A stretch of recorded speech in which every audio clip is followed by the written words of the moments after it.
এখনো কিন্তু তিনটা বড় বড় ভূমিকম্প আসা বাকি আছে। নবী করিম সাল্লাল্লাহু আলাইহি ওয়াসাল্লাম একদিন মসজিদের সামনে দিয়ে যাচ্ছেন, সাহাবীরা ভিতরে বসে আছে। সাহাবীরা কোন একটা বিষয়ে কথোপকথন করছেন। নবী করিম সাল্লাল্লাহু আলাইহি ওয়াসাল্লাম জিজ্ঞাসা করলেন, তোমরা কি নিয়ে কথাবার্তা বলছো?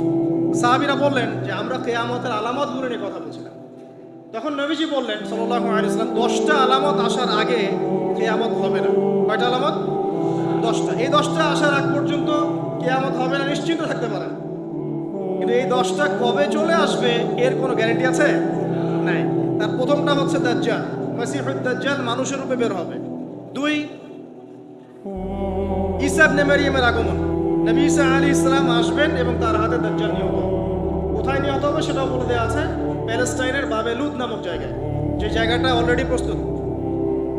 3 নাম্বার হচ্ছে দাব্বাতুল আরদ, জমিন থেকে একটা অদ্ভুত প্রাণী বের হবে যে মানুষের সাথে কথাবার্তা বলবে। এটা হাদিসে আছে, কিন্তু তা আমরা এখন নিঃসন্দেহে 90% মানুষ বিশ্বাস করবে না। এবং যারা একটু বেশি চেতনাধারী তারা বলবে যে মোল্লা মুন্সিদের কথা শোনো, প্রাণী বলে আবার কথা বলবে। কিন্তু হ্যাঁ, এই কথাটাই যদি নাসা বলে, যে হ্যাঁ একটা প্রাণী আছে পৃথিবীর গভীরে, সে অচিরেই বের হবে এবং কথা বলবে, দেখবেন সবাই বিশ্বাস করছে।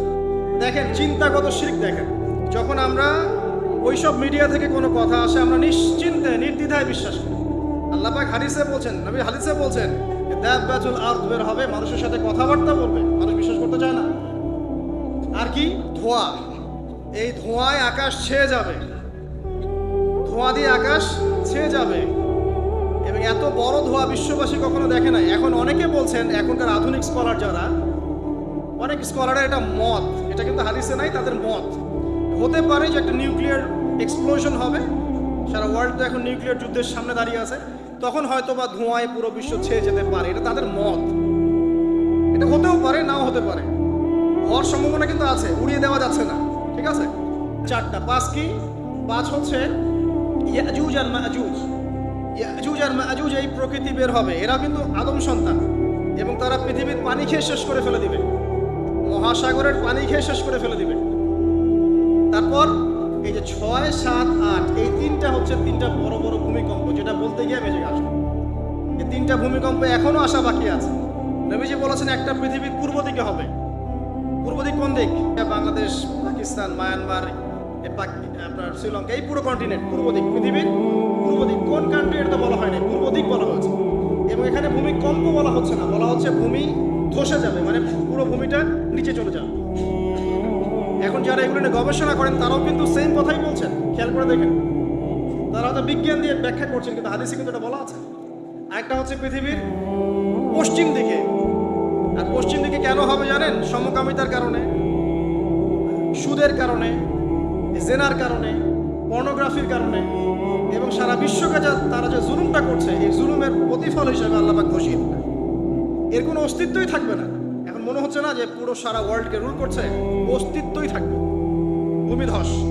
আরেকটা হচ্ছে পৃথিবীর মাঝখানে কারা আছে বলেন?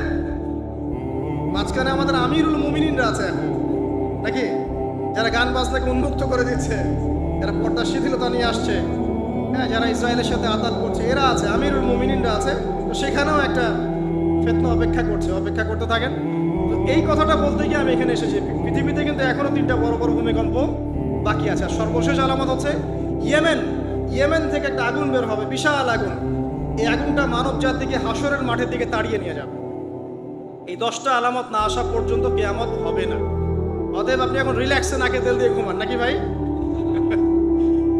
এই 10টা আলামত না আসা পর্যন্ত কিয়ামত হচ্ছে না। তবে এই 10টা আলামত আসার পটভূমি কিন্তু তৈরি হয়ে যাচ্ছে, এটা আমাদের খেয়াল করতে হবে।